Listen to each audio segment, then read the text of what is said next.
चलो दोस्तों, क्या हाल चाल है? इधर ध्यान देंगे सर। कल हमने क्या किया था सर? कुछ क्वेश्चन दिए थे तुम्हें एग्जाम के लिए, बहुत इंपॉर्टेंट। पहला क्वेश्चन कौन सा दिया था? अच्छा, 9 कर लिया था क्या? हमने कौन सा कर लिया था? हमने 30 से मैं कुछ तो किया था नालायक। शाहरुख खान हो रहा तो भी कुछ कुछ होता है। अंजलि, कुछ तो किया था सर, कुछ कुछ तो किया था। जल्दी बताओ। शायद हमने 37 किया था, है ना? हाँ 37 किया था, देखो है ना। चीट कोड भी लिखवा है 37। जब मैंने तुम बताया कि दिमाग किस पे लगाना है, जैसे जैसे मैं करा रहा हूँ बस वैसे, हाँ जैसे जैसे मैं करा रहा हूँ वैसे वैसे प्रैक्टिस करनी है। ठीक है। अब सर हमने 37 अगर कर लिया था, तो अब अगला क्वेश्चन करते हैं 31। कौन सा करते हैं बाबू? 31 करते हैं। 31 भी मैंने होमवर्क दिया था, तो उसको ध्यान से देखेंगे क्या करना है ना। मैंने तुमसे कहा था खुद ढूंढने की कोशिश करो, प्रैक्टिस करो भाई। ठीक है। मेरी बुक में 500 से ज्यादा क्वेश्चन है, 500 से ज्यादा। ये भी कर लोगे तो भी, इतने कर लोगे इतने ही बहुत है। तो सर इधर ध्यान दो। अब नंबर 31 है, क्या कह रहा है? कितने करेक्टर ढूंढने? तो भाई यही तो आया था इस बार एग्जाम में भी। 2026 के एग्जाम में भी कितने करेक्टर ढूंढने के लिए आए थे? 4, है ना? अब बोलो। सबसे पहला, अचीव 30% इंक्रीज। और कुछ पढ़ना नहीं। विनीत, विनीत क्या करता है क्या नहीं करता, कहां पढ़ा कहां ट्रेनिंग, नहीं सब बेकार की बात है, फालतू बात है भाई। मुद्दे की बात पे आओ। क्या है ये? Happy happy workers happy. सही बात, बात की नजर होनी चाहिए कि सर मुझे कहाँ कहाँ कहाँ ढूंढा भाई तूने हैप्पी वर्कर भाई? Second last line. अच्छा ये रहा, वर्कर हैप्पी एंड हैप्पी और नो केओस। ये दोनों किसके चीट कोड बताए थे? इंटेंजेबल। ये दोनों बनाए थे सर हमने, इंटेंजेबल। और ढूंढ पा रहे हो? आ जाएगा आ जाएगा। और ढूंढ पा रहे हो भाई?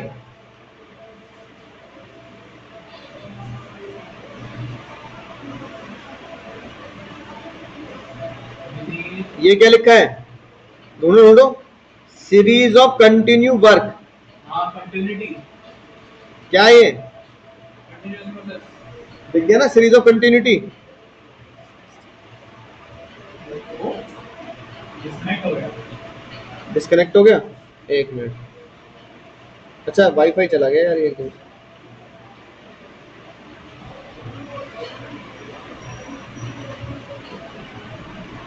बिना वाईफाई के चलेगा नहीं क्या? हाँ नहीं चलेगा। हैं? समझ गया ना, हो गया आंसर। एक बोल जाएगा अपना dynamic connect the cable to fast.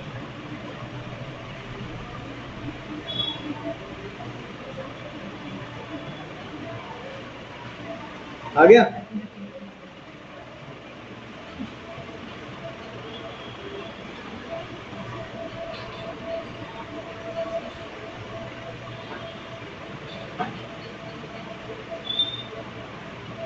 आगे बाबू, है ना? चलो। हाँ वो आएगा डायनामिक फंक्शन। ये क्या है? ये सीरीज कंटिन्यू प्रोसेस क्या है बाबू? इधर ध्यान दो, कंटिन्यू प्रोसेस। अब जो सबसे इंपॉर्टेंट चीज है भाई, वो ही नहीं तुम पहचान दे, जो मैं तुमसे उम्मीद कर रहा हूँ तुम पहचानोगे डायनामिक फंक्शन ना। डायनेमिक फंक्शन किस बात से हो सकता है, किस बात से कह रहे हो? वो उसमें लिखा है ना कि मतलब वो उसकी वो क्या बोलते हैं, प्रोडक्शन और इंटरनेशनल डिमांड बढ़ गई तो प्रोडक्शन भी बढ़ानी पड़ेगी। हाँ वो डायनेमिक थोड़ी है, वो तो ये होता है कि हम उसके हिसाब से अपने आप को क्या कर रहे हैं, ढाल रहे हैं। वही तो मैं भी कह रहा हूँ। तो नहीं, ये डायनेमिक नहीं है। देखो क्या लिखा है, प्रोडक्शन प्लान, है ना? यही तो मैं तुम्हें समझाना चाहता था। प्रोडक्शन प्लान आ गया। दूसरा वर्ड क्या लिखा है? वर्कर। बोलो, वर्कर लिखा है, लिखा। और कैसे? Ensure there is no technical glitch. इसका मतलब क्या हुआ? प्रोडक्शन प्लान ये क्या है? काम। वर्कर क्या है?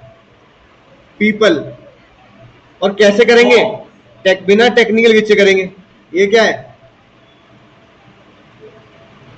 बोलो, वर्क, पीपल और process. Production targets have been raised. ये जो dynamic function हाँ, है, he expected we need to make production plan कि प्रोडक्शन प्लान बनाए वर्कर के साथ और कोई भी ग्लिच ना हो, काम में कोई भी ग्लिच ना हो। ये आफ्टर 1 month वाली product है। वही तो बनाया मैंने। After 1 month, the general manager that due to increase in demand informed production targets have been raised. तो मतलब जैसे इनकी प्रोडक्शन इंटरनेशनल डिमांड बढ़ी उस हिसाब से इन्होंने अडॉप्ट करके हाँ, तो उसको भी डायनेमिक लिख सकते हैं, है ना। लेकिन अब ये क्या बना सबसे इंपॉर्टेंट, POW, पाव बन गया नहीं बन गया, पीपल ऑपरेशन वर्क। वर्क क्या है, प्रोडक्शन, कौन करेगा ये, ऑपरेशन कैसे होगा, टेक्निकल, टेक्नोलॉजी के थ्रू, है ना। तो यही बच्चा नहीं संभाल पाता, यही बच्चा नहीं समझ पाता, यही तुम्हें समझाना चाह रहा हूँ भाई, यही तुम्हें समझाना चाह रहा हूँ। क्या बना, मिल गए नहीं मिल गए, कौन सा क्वेश्चन था ये,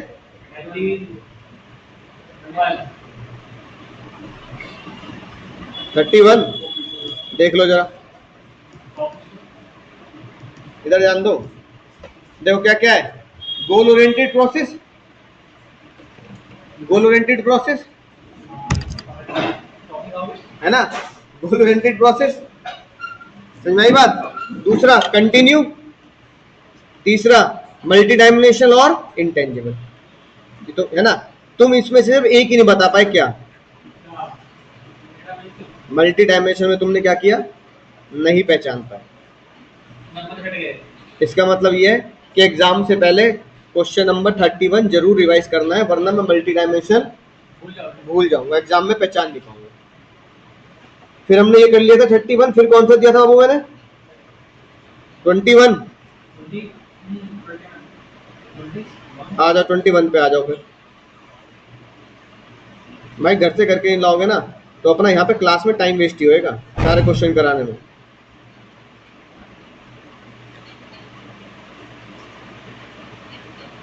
बोलो भाई,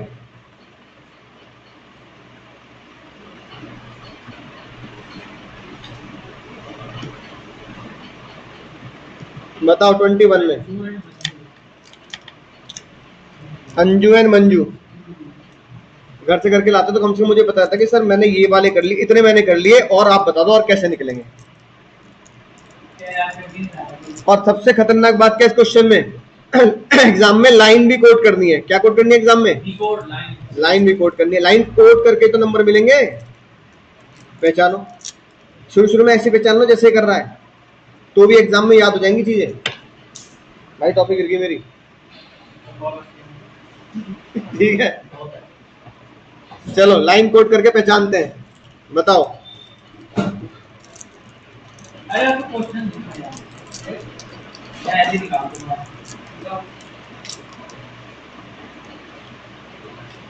चलो सबसे पहले क्या करके ध्यान से पढ़ते हैं, ये मुझे बताओ क्या लिखा है, कॉमन टू ऑल। बाबू कॉमन टू ऑल का मतलब, बेटा कॉमन टू ऑल का मतलब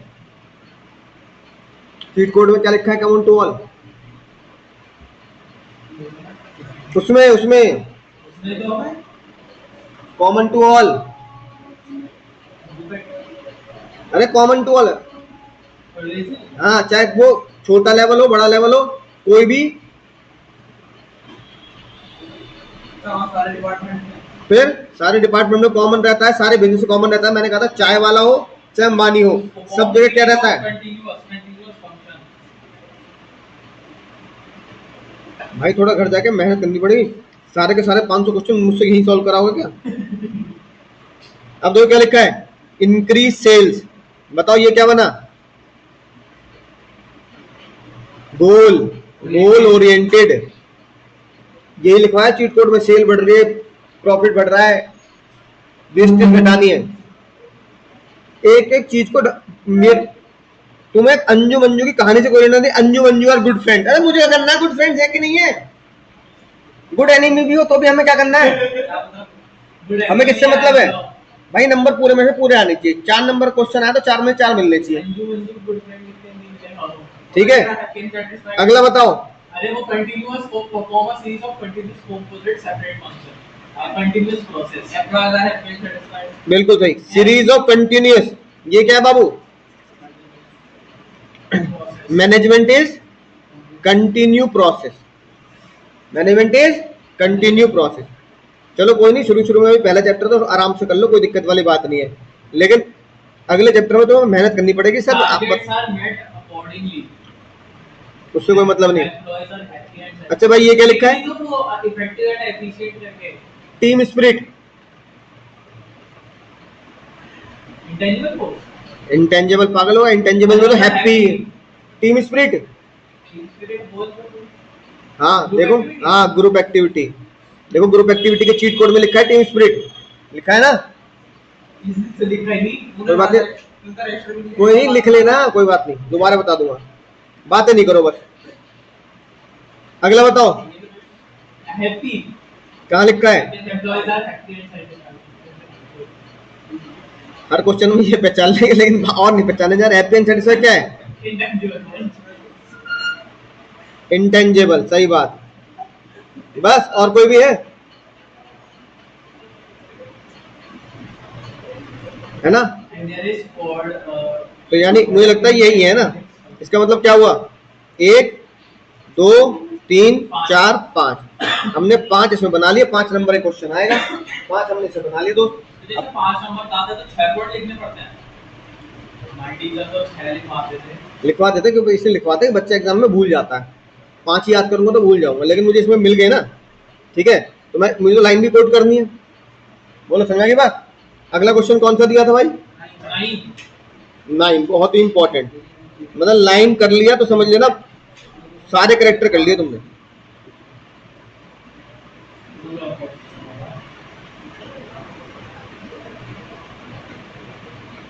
बताओ, अब ढूंढ सकते हो? अब इधर ध्यान दो, बातें मत करो।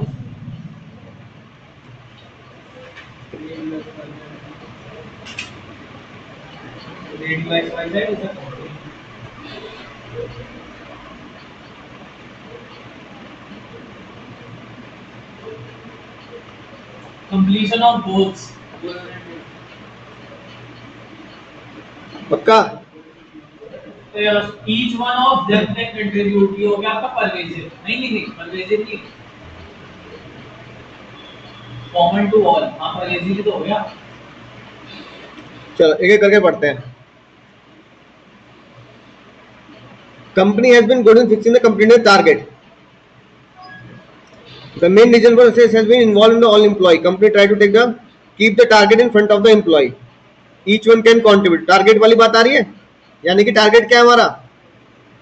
बोलो, गोल ओरिएंटेड। क्या लिखूंगा? Goal oriented. अगला, each one contribute. Each one contribute, अरे नहीं भाई, ईच वन कॉन्ट्रीब्यूट को परवेशिंग कैसे बोल दोगे? छोटा बड़ा सब को लिख दिया। क्या लिखवाया चीट कोड में? ईच वन कॉन्ट्रीब्यूट क्या है? Group activity. हर कोई बंदा कॉन्ट्रीब्यूट कर रहा है ग्रुप में, ताकि हम कॉमन गोल अचीव कर सके। भाई तुम गलत मत कर देना। ये बुक में तो लिखा ही नहीं। ग्रुप एक्टिविटी जरूर बुक में लिखा तो कोई बात नहीं, मैं तो एक्स्ट्रा बता रहा हूँ कुछ। अगला ढूंढो।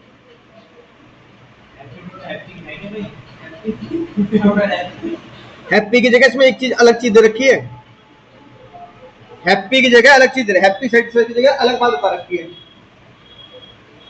Company has won the prize. नहीं, ये लड़का बिल्कुल नहीं पढ़ रहा भाई। ये क्या लिखा है? Management not visible. इसका मतलब क्या हुआ? इंटेंजिबल। जरूर थोड़ी कि हैप्पी लिखा मिलेगा, ये वाले चीट कोड भी तो मिल सकते हैं। Not visible, it can be felt, it can not be seen, happy, satisfied, no chaos, कोई सा भी मिल सकता है। हर बार हैप्पी मत ढूंढने की कोशिश करना एग्जाम में। It has adapted to the requirements. हाँ, कौन ये पकड़े? कहाँ पकड़ी बात? कौन सा पॉइंट है? Adopted to the requirement. क्या बन गया? डायनामिक। डायनामिक, ठीक है।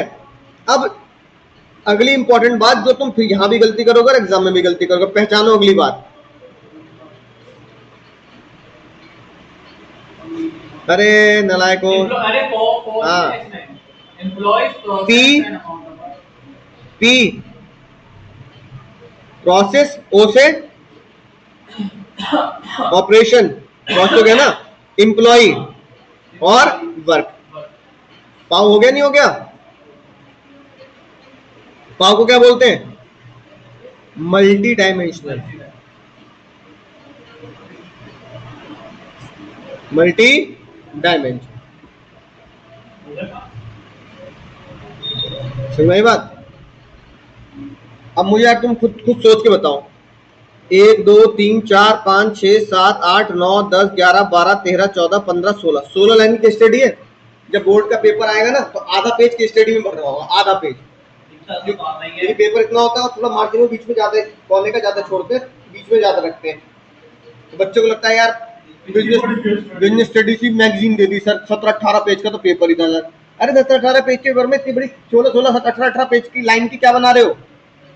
केस स्टडी बना रहे हो तो पेपर तो भरेंगे भरेंगे। अब ये बताओ ना, हमने उन 17-18 लाइन में कितने शब्द पकड़े? 1 2 3 4 और ये 5 के 7-8 शब्द ही तो पकड़े भाई। ईच वन कंट्रीब्यूट, चलो ये भी जोड़ लो इससे पहले।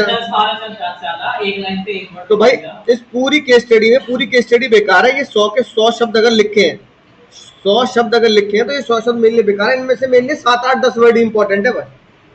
मुझे वो पकड़ने आने चाहिए, मुझे उनको पकड़ना आना चाहिए, इसी की प्रैक्टिस करनी होती है। अब बिजनेस स्टडी के पेपर में मतलब केस स्टडी कितना रेशियो कितना रहता है? Case study 60%, 40% direct question, MCQ मिला के। हाँ, एमसीक्यू तो केस स्टडी बेस आते हैं ना। अच्छा, नहीं भाई वो सेक्शन ए वाले जो एमसीक्यू पे आते हैं। हाँ, केस स्टडी बेस भी तो आते हैं एमसीक्यू। समझ में आई बात दोस्त? केस स्टडी पढ़ के पास हो जाएगी, केस स्टडी रट रट पाओगे नहीं, क्योंकि हर साल केस स्टडी क्या आती है? डिफरेंट अलग आती है। उसमें से क्या कहते हैं, क्या ढूंढने पड़ते हैं? कीवर्ड्स। उसमें तुम्हें अपने चीट कोड कीवर्ड ढूंढने पड़ते हैं। अब अगली चीज प्रेजेंटेशन की, जो मैं तुम्हें बता रहा हूँ, है ना, वो ध्यान रखेंगे। जो मैं तुम्हें प्रेजेंटेशन की स्किल अब तुम्हें बता रहा हूँ मैं, ठीक है। अब पहला सवाल देखो, नोकिया इंडिया का सबसे बड़ा फोन हुआ करता था, सबसे बड़ा ब्रांड होता था नोकिया, है ना। नोकिया क्या हुआ? नोकिया बंद हो गया। Nokia was taken over by Microsoft. Which character Nokia lacking? Dynamic. Nokia was not, smartphone नहीं निकाले थे। हाँ, उन्होंने एंड्रॉइड नहीं निकाले, विंडो निकाले। तो नोकिया डायनामिक नहीं था, विंडो फोन थे नोकिया के। हाँ, एंड्रॉइड नहीं थे, उन्होंने कहा एंड्रॉइड नहीं, हम तो विंडो फोन निकालेंगे। दूसरा, ऐसी दुनिया का सबसे पहला डिजिटल कैमरा बनाया था कोडेक ने, है ना, इन 1975, डिजिटल कैमरा। और इन 2012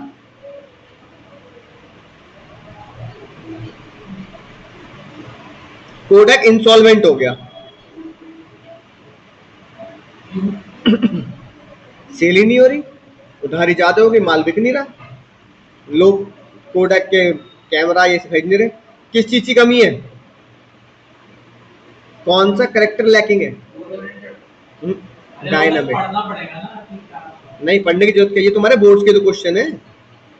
तो कोडेक के साथ हुआ क्या था, वो तो तभी लिख पाएंगे। ये एक लाइन का क्वेश्चन आया ना, एमसीक्यू है ये। अच्छा, ये एमसीक्यू है। Which character codec lacking? Goal oriented, dynamic, none of the above, और एक और दे देगा मल्टी डायमेंशनल। ऐसे तो सब कितनी सारी कंपनियां हैं, कुछ भी दे देगा। हाँ, कुछ भी दे देगा, तो तुम्हें समझ में आनी चाहिए ना बात, तभी तो पढ़ रहे हैं। कितनी बिजनेस को न्यूज़पेपर पढ़ने पड़ेगा। टैरिफ का क्वेश्चन जरूर आता है, टैरिफ का क्वेश्चन जरूर आएगा। ट्रम्प ने टैरिफ लगाया ना, पक्का तुम्हारे एग्जाम में टैरिफ पे क्वेश्चन मिलेगा। ईरान के वॉर पे मिलेगा, ऑयल के प्राइस हो गए होगा, पक्का बनेगा क्वेश्चन एग्जाम में, किसी भी चैप्टर में से बना देंगे, वो सिखा दूंगा, देखना। चैप्टर नंबर 3 में बनेगा वो क्वेश्चन, वॉर के ऊपर। बिजनेस एनवायरनमेंट, एनवायरनमेंट है ना ये। जैसे अडानी के स्टॉक प्राइस गिर गए थे तेल जो उसके चक्कर में। हाँ बोलो तो असल में अगली इंपॉर्टेंट बात, एक तो इस तरह क्वेश्चन के लिए तैयार रहना है, प्रैक्टिकल लाइफ के ऐसे क्वेश्चन एमसीक्यू में भी आ सकते हैं और केस स्टडी बन के भी आ सकते हैं, ठीक है। अब अगली इंपॉर्टेंट चीज जो है प्रेजेंटेशन की, एक तो प्रेजेंटेशन ये होगा कि तुम्हें लाइन कोड करनी है। भाई लाइन कोड कैसे करनी है, जैसे मान लो तुमने यहाँ लिखा हेडिंग, हेडिंग मैंने लिख दी यहाँ पर डायनामिक, फिर यहाँ लिख दिया लाइन कोड, क्या लिख दिया बाबू, लाइन कोड यहाँ लिख दिया, जैसे ऊपर वाले क्वेश्चन में किया था क्वेश्चन, नहीं हाँ इस तरीके से डायनामिक में हो गया चेंजिंग एनवायरनमेंट लिख दिया, और फिर यहाँ क्या लिख दिया उसकी एक्सप्लेनेशन। समझिए प्रेजेंटेशन कैसे करनी है, बोलो इस तरीके से करनी है। इसमें एक प्रेजेंटेशन में और चीज है जो एक टॉपर बच्चे की कॉपी से है ना मुझे पता लगी,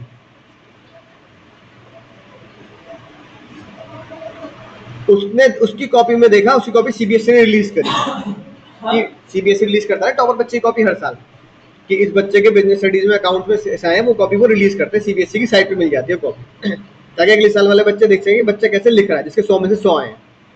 तो ऐसे तो कितनी सारी कॉपी होती है, हाँ तो जो उनको ठीक लगती है ना वो रिलीज कर देते हैं। अब जैसे एक बच्चे की कॉपी उन्होंने रिलीज करी, तो उस बच्चे की कॉपी में मैंने देखा कि थ्योरी लिख रहा है अच्छे से, बढ़िया बात है, हेडिंग भी बिल्कुल बढ़िया लिख रहा है एनसीईआरटी वाली, बढ़िया बात है। एक चीज जो एक्स्ट्रा करता है जो उसने एनसीईआरटी से ही इंस्पायर किया, तुमने देखोगे एनसीईआरटी में कई बार फोटोज बनी होती है, एम्प्लॉय बॉस से बात कर रहा होता है, बॉस एम्प्लॉय से बात कर रहा होता है, हाँ देखा होगा तुमने अगर स्कूल में एनसीईआरटी पढ़ाते तो कार्टून से बने होते हैं कुछ, है ना हर चैप्टर में। तो एनसीईआरटी बनने का मतलब मुझे एग्जाम में बनाने हैं, टाइम वेस्ट नहीं है, तभी तो नंबर आएंगे, टाइम वेस्ट क्यों है। तो वो मैं बनवा के मैं बनवाता हूँ हर चैप्टर में हर टॉपिक के।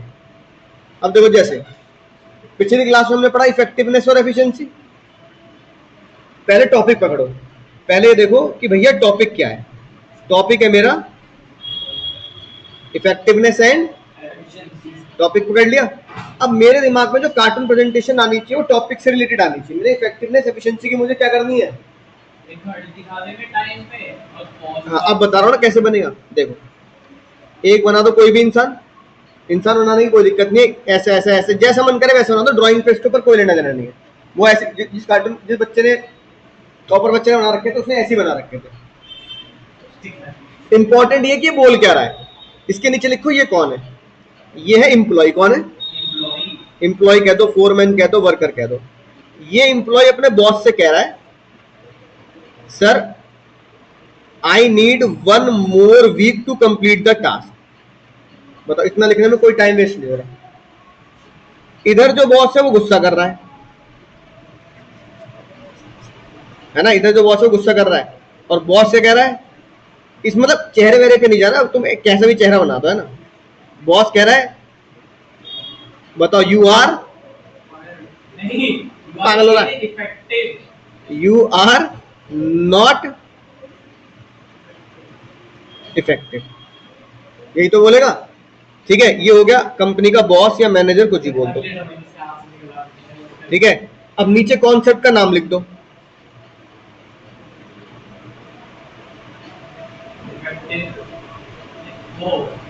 Effective, complete the target with in time, है ना, या doing the right thing, doing the right task, ठीक है भाई। ये नोट करते हैं, नोट क्यों नहीं करते तुम, ये क्यों बना रखी, कॉपी भरनी है पूरी ये नोट करने में। कार्टून प्रेजेंटेशन से तुम्हारी बिजनेस स्टडीज कॉपी भरवा दूंगा मैं।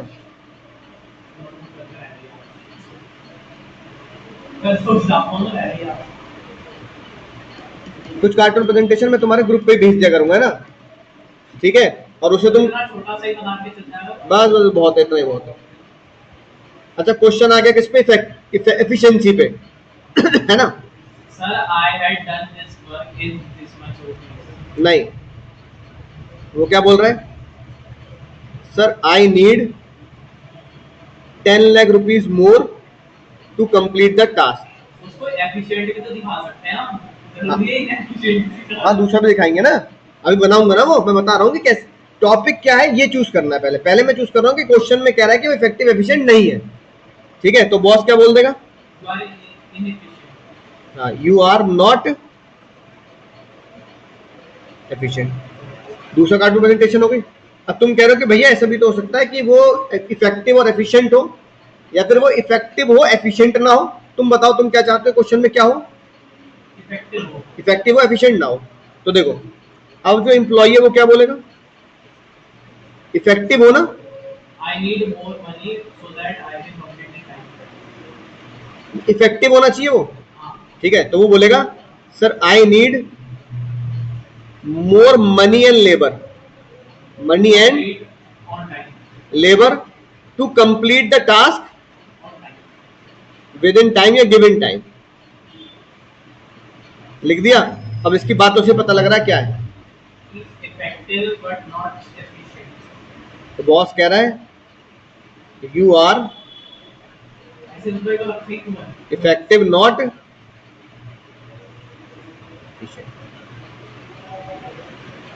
समझ गए मैं क्या कहना चाह रहा हूं तुम्हें? समझ गए सर? बोलो क्या कहना चाह रहा हूं? मतलब जो टॉपिक है उससे रिलेटेड पिक्चर प्रेजेंटेशन बनानी है, कार्टून प्रेजेंटेशन बनानी है। अब इसमें तुम बना के आ जाओ पाओ के, फायदा नहीं है। इंटेंजिबल, फायदा नहीं है भाई, नंबर नहीं मिलेंगे, क्योंकि एग्जामिनर समझ जाएगा रट के आया वैसे बालाई से, ये नहीं पता कि टॉपिक क्या चल रहा है। बिना टॉपिक के क्या करे जा रहा है, लिखे जा रहा है। अगला देखो, हमने अगला टॉपिक क्या कंप्लीट कर दिया, मैनेजमेंट के कैरेक्टर। अब देखो उसके 2-3 बनवा दूं, ठीक है, जैसे जो तुम बोलते हो। अब सुनना ध्यान से, ये है एम्प्लॉय 1 है ना, और ये है एम्प्लॉय 2। एम्प्लॉय 1 बाबू, एम्प्लॉय 2। एक एम्प्लॉय दूसरे एम्प्लॉय से कह रहा है मैं बहुत खुश हूं। हेलो जी भैया, अच्छा, हाँ हाँ,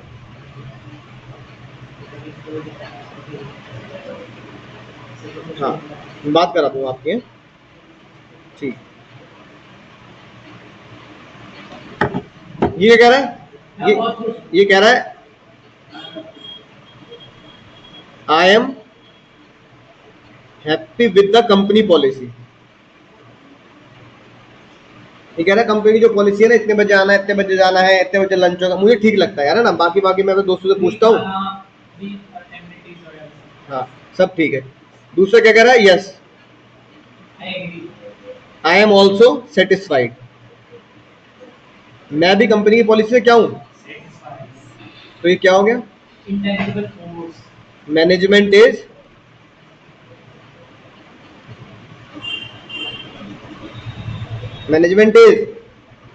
इंटेंजिबल। तो बहुत जल्दी लिखना पड़ेगा, इतना सारा लिखना पड़ेगा। भाई मैं ग्रुप पे भेज दूंगा, टॉपर की कॉपी देख लेना तुम, है ना। अगला देखो, अब ये एक एम्प्लॉय है, एम्प्लॉय 1 कह रहा है sir we have to make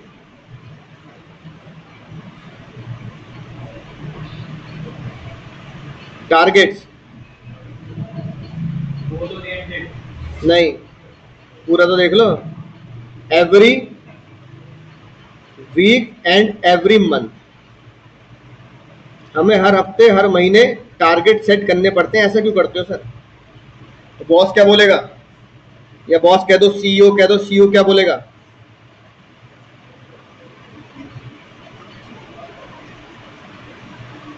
बोलो, एज मैनेजमेंट इज कंटिन्यूस, हर महीने। अरे अब ये थोड़े कि एक महीने का टारगेट सेट के कंपनी बंद कर दोगे क्या? तो रिलायंस तो बंद हो जानी चाहिए थी 70s में ही, बना दिया, बात खत्म, है ना। एज मैनेजमेंट इज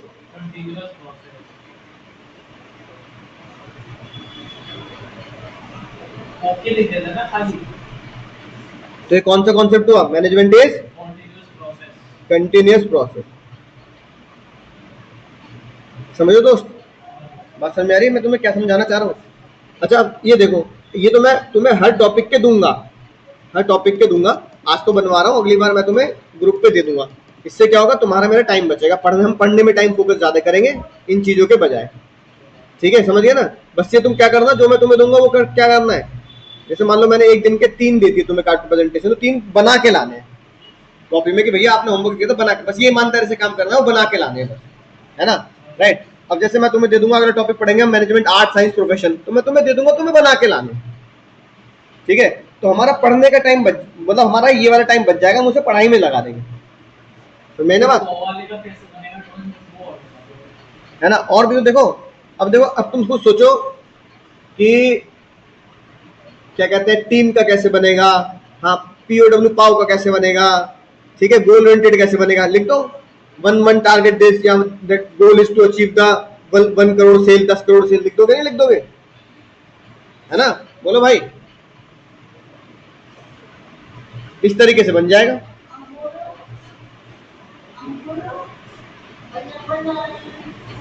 आ रहा हूँ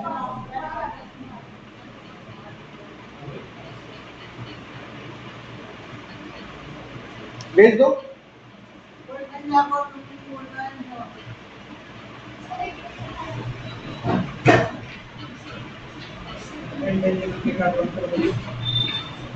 I am happy. मुफ्त में खाना मिलता है मंडे मील्स। अंदर वाला वाले ये तुमने टारगेट है स्पीच ये हाँ एज मैनेजमेंट इज कॉम्पिटिशन से जब लोग तुम्हारे खिलाफ बोलने लगे समझ लो आपने मुझे 5 मिनट दिया था ना, 4.5 मिनट में सब कुछ कर दिया। 20 सेकंड प्रॉफिट ये होता है ये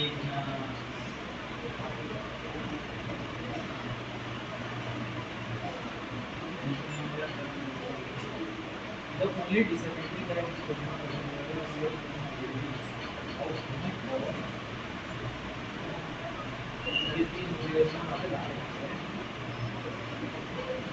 this 5 years of struggle gives you 40 answer ऐसे है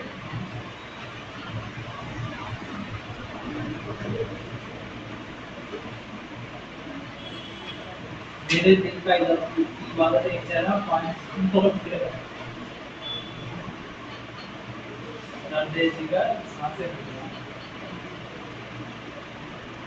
comparative study हिंदुस्तानी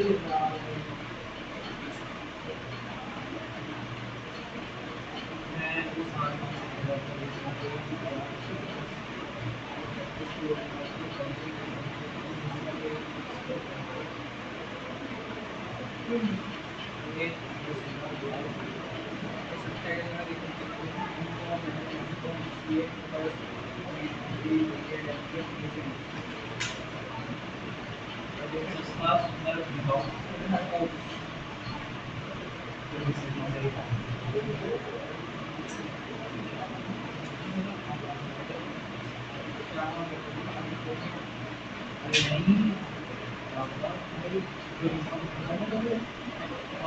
sleeping partner अरे secret partner secret partner तो भाई किसी का कोई तो नहीं जाते नहीं जाते हमारे हमारे तो जाते मलेशिया बहुत बहुत पापा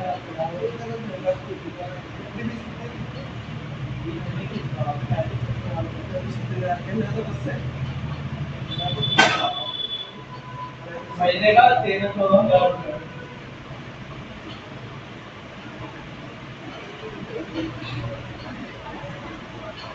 मेरी किससे लगा लेंगे ये 18,000 3 महीने हाँ समझ गया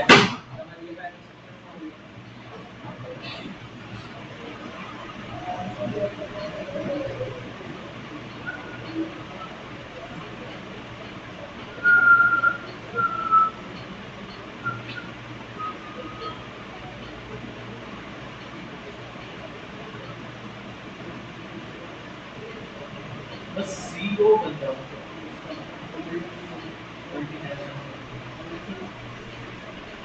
या फिर मतलब कोई अच्छी कंपनी तो अच्छी ग्रेजुएशन जरूरी नहीं है खाली एमएनसी वाले में यू नो कोई अच्छा स्टार्ट हो जो सक्सेसफुल बिजनेस जैसे ही होगा अपने मामा अच्छे स्टार्ट हो सकते कंपनी सीईओ टारगेट है मेरा टॉप मेरा जब सीईओ टारगेट उसे कर रहा हूँ लेकिन at last top management level पर पहुंचना है बोर्ड ऑफ डायरेक्टर बोर्ड में पहुंचना है board member chief general manager हो जाऊंगा प्रेसिडेंट बन जाऊंगा सीएफओ या सीओओ चलेगा चीफ ऑफिसर सीईओ आता है सीओओ आता है सीएफओ आता है ऐसे करते हैं ना मतलब एक ईओ सीटीओ टेक्निकल अप्रोच भी टाइप का लगता है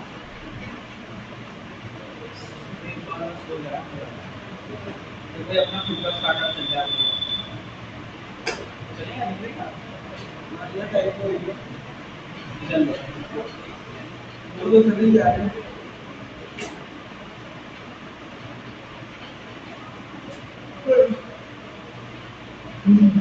इसका भी आ गया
तुम्हारे बाप ने भी कमा के दिया होगा तो तुम्हारा अपने बच्चों से चाहिए तुम्हारे बाप ने भी कमाया है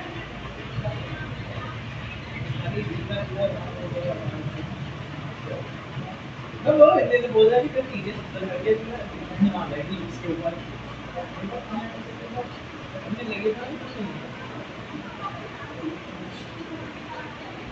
नहीं इतना लगे तो वहाँ पे बैठा कि स्क्रीन पे बाप ने खरीद दिया था लेकिन ये वाली जो हमने चाहिए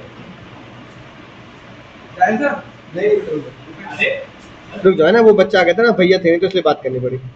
अब मुझे बताओ कि हाँ हम क्या चीज कर रहे थे, कार्टून प्रेजेंटेशन है ना। अब तुम कौन सा कह रहे थे मुझसे बताने के लिए, कौन सा पाव है ना। अब देखो अगर मुझे एग्जाम में पीओडब्ल्यू बनाना है,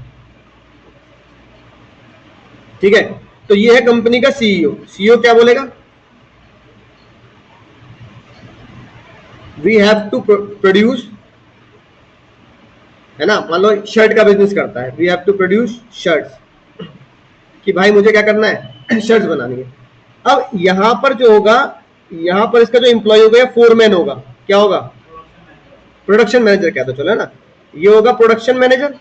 प्रोडक्शन मैनेजर कह रहा है sir we need specialised labour, जो सिर्फ कपड़ा बनाना जानते हो ना, जो शर्ट बनाना जानते, वी नीड टेलर, टेलर लिख देना, वी नीड टेलर, है ना, एंड प्रॉपर, ये कह दो कपड़ा, है ना, कपड़े के रॉ मटेरियल बोल दे, raw material, cloth and machine. अब देखो ये हो गया काम, बाबू ये क्या हो गया, क्या काम मुझे करना है, कौन करेगा, लेबर करेगी, यानी कि टेलर करेगा, टेलर क्या हो गया, है ना, वर्कर हो गया, है ना, राइट। और रॉ मटेरियल से मुझे मशीन और रॉ मटेरियल चीज से क्या हो गया, ये हो गया मेरा प्रोसेस, ठीक है, राइट। तो क्या बन गया, मैनेजमेंट इज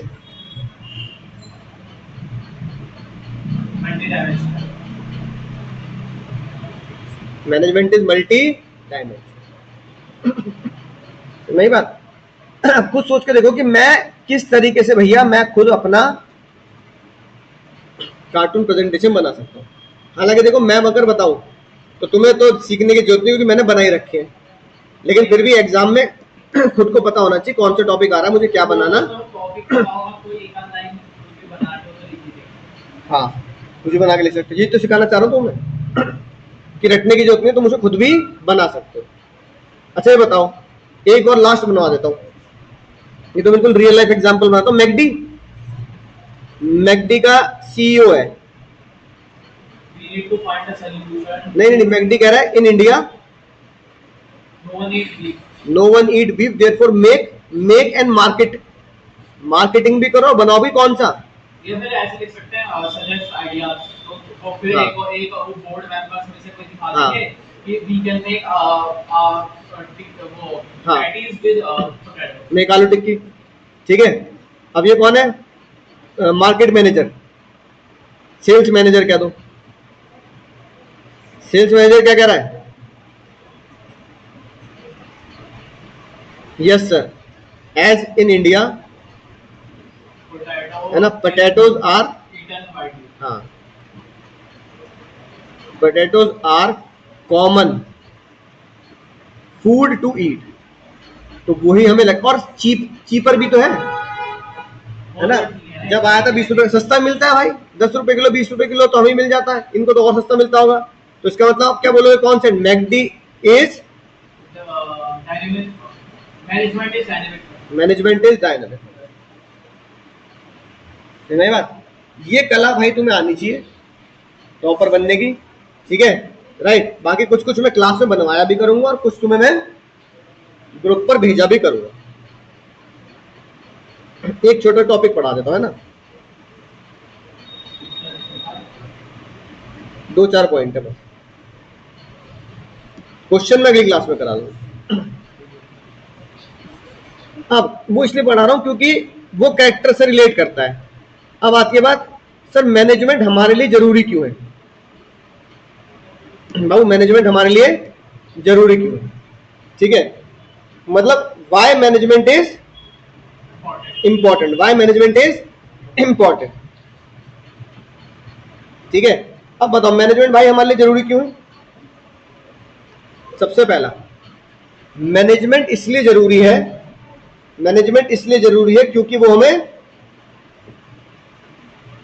हमारा गोल अचीव करता है। तो ये गोल वाली बात इंपॉर्टेंस में भी है, और ये गोल वाली बात कैरेक्टर में भी है, इंपॉर्टेंस में भी है, और बोलो हाँ कॉमन होगी बात। कैरेक्टर में पढ़ना क्या पढ़ा था, मैनेजमेंट इज गोल ओरिएंटेड, यहां भी क्या रखा है, मैनेजमेंट अचीव ग्रुप गोल। मैनेजमेंट क्या करता है, बस वहां शब्दों का फर्क है, वहां लिखा है गोल ओरिएंटेड, गोल ओरिएंटेड, कि गोल ओरिएंटेड है, गोल बनाते हैं। यहां जरूरी इंपॉर्टेंस में क्या लिखा है, वो अचीव कराता है, यानी गोल तक हमें पहुंचा देता है। मैनेजमेंट में हमने क्या पढ़ा, मैनेजमेंट करता है बैलेंस इफेक्टिवनेस और एफिशिएंसी। यहाँ क्या लिखा है? इंक्रीज, ये भी सेम हो गया है ना। एफिशिएंसी मतलब रिड्यूस कॉस्ट और ऑप्टिमम यूटिलाइजेशन ऑफ रिसोर्सेज। ठीक है। ग्रुप गोल क्यों होता है बताओ? मेरा गोल और कंपनी का गोल क्या होना चाहिए? सेम। अच्छा पता है क्या, मेरा गोल तो क्या होगा? पैसा बाबू हुआ बढ़ाना भैया, सबसे बड़ा रुपया। कंपनी का भी गोल सबसे बड़ा प्रॉफिट होगा।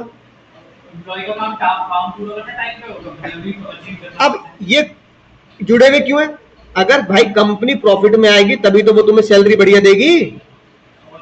कंपनी अगर प्रॉफिट में नहीं आएगी तो क्या होगा? कह देंगे एक दो भाई अगले महीने से छुट्टी, कंपनी बंद हो रही है ना। जैसे अभी एक रिसेंट केस आया कल का, ओरेकल ने इंडिया के 30,000 एम्प्लॉय निकाल दिए अमेरिका में, और उसमें एक एम्प्लॉय ने आत्महत्या कर ली। 80 लाख का पैकेज था उसका। ये भी तो था, इंजीनियर था, उसका बड़े कितना एक्सपीरियंस था, जो पता नहीं क्या करने लग गया, किसी छोटी सी जॉब करने लग गया, कोई ऐसा नहीं था, है ना। अब बताओ उसने आत्महत्या क्यों कर ली? क्योंकि भाई उसने अपनी ईएमआई 80 लाख के हिसाब से बनवा रखी होगी। बोलो भाई, उसने ले रखा 100 करोड़ का घर, या मान लो 10 करोड़ का घर। वो कह रहा महीने की ईएमआई दे दूंगा 10 लाख रुपए। 10 लाख रुपए तो घर की ईएमआई आ रही। उसने ले रखे 50 लाख की गाड़ी, बीएमडब्ल्यू ले रखी है। कह रहा कोई बात नहीं, 5 लाख रुपए महीना की क्या दे दूंगा, बीएमडब्ल्यू की गाड़ी किस दे दूंगा 5 लाख रुपए महीना। 80 लाख में से 15 लाख की तो किस्त दे रहा हूँ, अभी भी 60 लाख तो बचे ही है, 5 लाख रुपए घर में उड़ा दूंगा। समझ रहे हो बात को? अब एकदम से 80 लाख की नौकरी चली गई। 6 लाख रुपए महीने को कमा रहा है, कौन से ज्यादा कमा? बताओ, मतलब 80 लाख रुपए महीना की सैलरी थी उसकी। 80 लाख रुपए महीना पर मंथ। यार हम भी मेरे को भी करते हैं। ठीक है। अच्छा सुंदर पिचाई कितनी है पता है? गूगल के सीईओ 72 करोड़ कुछ ऐसी होगी, प्लस उसके इक्विटी की है। अरे नहीं भाई, 2500 करोड़ रुपए की सैलरी है उसकी सालाना। वो तो इक्विटी की जाके, और 5 नहीं, अलग से इक्विटी अलग है। ये बेस सैलरी है। हाँ, 4000 करोड़ की इक्विटी अलग है। 4000 करोड़ की जो से इक्विटी शेयर दे रखे हैं गूगल के, ये तो उसके बेचारे के है ना। कितने करोड़ हो गए? 200 करोड़ रुपए महीना। 200 करोड़ रुपए महीना। यार बताओ यार, 200 करोड़ रुपए महीना कोई बंदा महीने के कमा रहा 200 करोड़ रुपए। खर्च कैसे कर रहा है 200 करोड़? खर्च भी नहीं कर पाता, लेकिन उसकी काबिलियत है ना, है कि नहीं बात। अब अगर मान लो किसी बंदे की 200 करोड़ महीने, चलो मान लो 1 करोड़ रुपए महीने की सैलरी है किसी बंदे की, चलो तुम मान लो 6 लाख रुपए महीने की सैलरी है। अगर एकदम से अगर जॉब चली जाए तो भाई इंसान करेगा क्या? इतना लोन चल रहा है, वो चल रहा है, समझ ना बात। इसलिए है ना, इसलिए हमें ये पता होना चाहिए दोनों के गोल, सेविंग तो करनी चाहिए, दोनों के गोल क्या है? कॉमन होते हैं। अगर कंपनी का गोल अचीव हो रहा तो एम्प्लॉय को ऑटोमेटिकली हो जाएगा, कंपनी गोल अचीव नहीं होता एम्प्लॉय को निकाल देंगे। अगली बात, डायनामिक। क्या ये फीचर में था? नहीं था। अब देखो कितने पॉइंट हैं जो फीचर और इंपॉर्टेंस में कॉमन है। 3। कौन कौन से? 4। कौन कौन से बाबू? ना ना ना, ये अलग है। 3 है बिल्कुल जो कॉमन है। बताओ कौन कौन से? पहला, डायनामिक फीचर में भी है, और बाबू डायनामिक इंपॉर्टेंस में भी है। एफिशिएंसी, एफिशिएंसी फीचर्स में भी है और एफिशिएंसी इंपॉर्टेंस में भी है। और तीसरा गोल, वहां लिखा है, वहां अचीविंग गोल लिखा है या ग्रुप गोल लिखा है? नहीं, वहां गोल। हाँ, और यहाँ पे क्या लिखा है? ग्रुप अचीव ग्रुप गोल। ये तो कॉमन हो गए।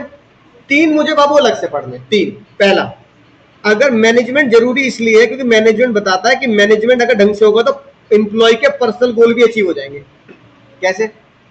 भाई उनसे काम कराओ, प्रॉफिट ज्यादा कमाओ, मेहनत ज्यादा करो, तो उनके पर्सनल गोल क्या होते हैं? सैलरी अच्छी मिलेगी, ओवरऑल ऑर्गेनाइजेशन की ग्रोथ होगी, तो ऑटोमेटिकली उनकी ग्रोथ भी हो जाएगी।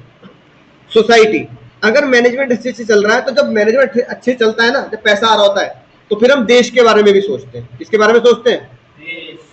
अब जैसे कोरोना की बात बताऊं तो कोरोना में टाटाज ने 1200 करोड़ रुपए दान दे दिए कोरोना फंड में।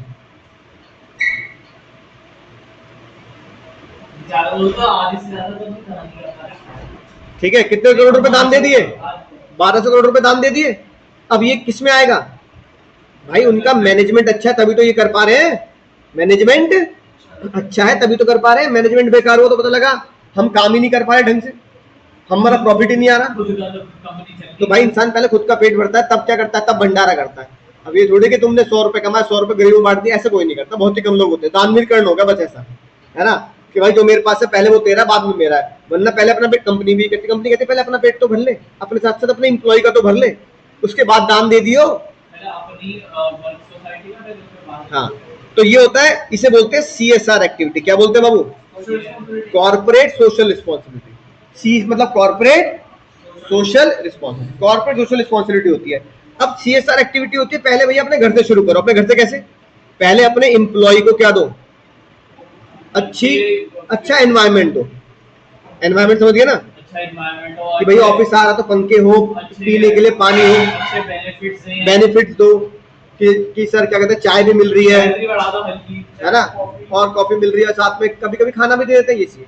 फिर टेक्नोलॉजिकली काम करो, यानी अपने एम्प्लॉय को इम्प्रूव करो सोसाइटी के हिसाब से। पता लगा तुम्हारा दोस्त तो काम कर रहा है बिल्कुल हाईली टेक्नोलॉजी पे, वो है ना। सारा है कुछ अब हमने अपनी कोचिंग भी तो इम्प्रूव करी। पहले हम काम कर रहे हैं किस पे? व्हाइट बोर्ड पे। किस पे कर रहे हैं? टेक्नोलॉजी।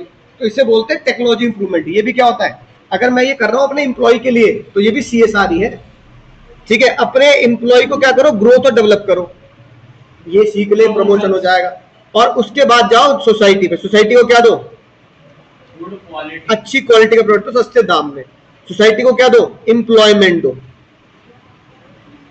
सोसाइटी को क्या दो, है ना, अच्छा क्या कहते हैं एनवायरमेंट में पोल्यूशन फ्री, है ना, पार्क मेंटेन करो जैसे अपनी कोचिंग के पास है। और आखिरी आता है हार्मनी। हार्मनी का मतलब होता है तालमेल। अब बाबू तालमेल क्यों जरूरी है? तालमेल जरूरी क्यों है बताओ। अब देखो, मान लो यहां से कोई बच्चा या कोई एम्प्लॉय जा रहा है नोएडा या गुड़गांव जॉब करने। अब जो मान लो कोई हैदराबाद जा रहा है, चलो कहाँ जा रहा है? हैदराबाद। बेंगलुरु सुना होगा तुमने, बेंगलुरु जा रहा है। अब बेंगलुरु से तुम गए यूपी से, और यूपी में भी गाजियाबाद से, बोल जाए फालतू हमसे, हम बात बाद में करते हैं, पहले गर्दन पकड़ लेते हैं, है ना। एक जा रहा बिहार से, पहले कुटाई चालू। एक जा रहा हरियाणा से, आवाज से ऐसा लग रहा भाई बहुत डेंजर हो गए तो, है ना, क्या कर लेगा, क्या कर लेगा? हरियाणा, है ना। एक बेचारा साउथ का ही है, और एक बेचारा गुजरात का, बहुत ही अच्छे लोग, सभ्य लोग, है ना। केम चो भैया, मजा मचो, राधे राधे, जैसे कृष्णा, है कि नहीं बात ऐसे। अब ये बताओ, ये जो गुजरात वाला बंदा है ना, कह रहा भाई मैं इनसे इतना प्यार से बोलता हूँ, ये भाई इसकी तो जवानी इतनी खतरनाक है भाई, मैं इससे बात नहीं कर सकता, ये तो लड़ने को तैयार। तो कह रहा भाई मेरी भाषा ही ऐसी है, खड़ी बोली, इसलिए बोलते हैं हमारी हरियाणी बोली क्या है? खड़ी बोली है। खड़ी बोली का मतलब होता है ऐसा लगा गुस्से में हूँ, पर भाई गुस्से में नहीं हूँ, मेरी भाषा ही ऐसी है ना। फिर यूपी वाले, भाई इसके तो शक्ल से ऐसा लगता है मारपीट टाइप का, भाई ऐसा नहीं है, मेरी शक्ल मतलब हमारे खून में ही ऐसा है ना, राइट।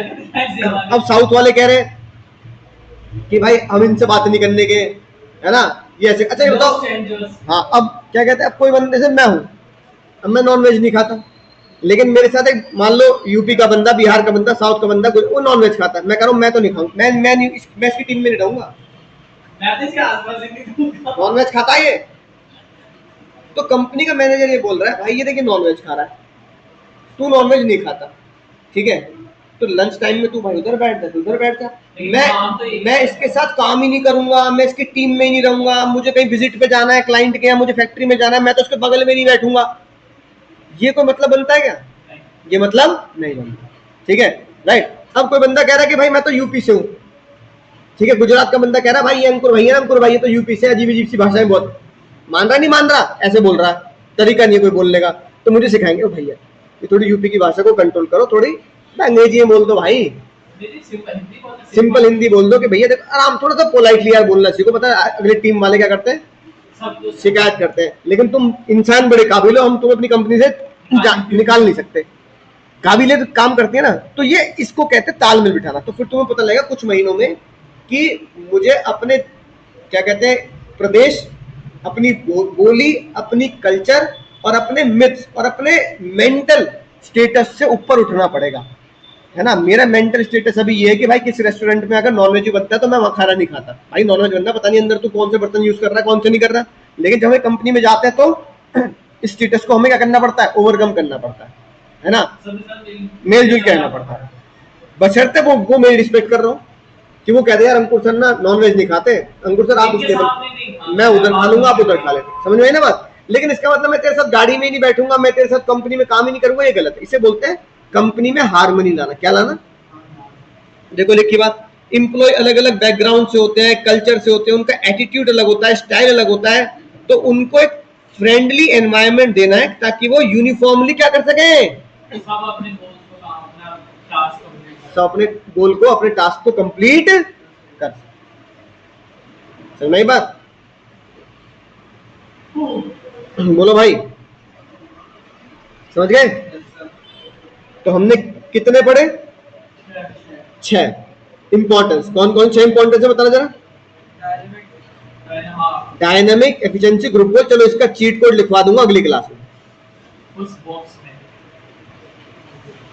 और इसको दोबारा भी समझ लेंगे, और फिर साथ में चीट कोड के साथ साथ क्वेश्चन भी कर लेंगे, है ना?